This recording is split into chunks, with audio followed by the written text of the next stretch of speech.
ഗോത്രപെരുമയുടെ പുതിയൊരു വീഡിയോയിലേക്ക് എല്ലാവർക്കും സ്വാഗതം. ഇന്നത്തെ വീഡിയോ സ്പെഷ്യലാണ്.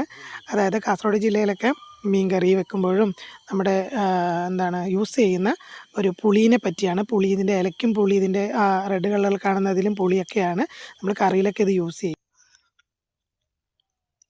എടുത്തോ കിട്ടിനാ?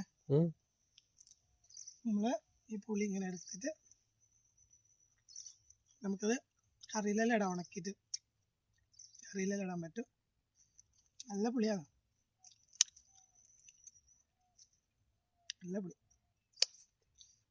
പറിച്ചുണക്കിൻ്റെ ഇല വരെ നമുക്ക് ഞണ്ട് കറി എല്ലാം വെക്കുമ്പോൾ അതെല്ലാം ഇടാം. ഇലക്കും നല്ലൊരു പുളിയുണ്ട്, നല്ല പുളി. കാന്താരി മുളകും ഉപ്പും കൂട്ടിയിട്ട് വേണം തിന്നാൻ. നല്ല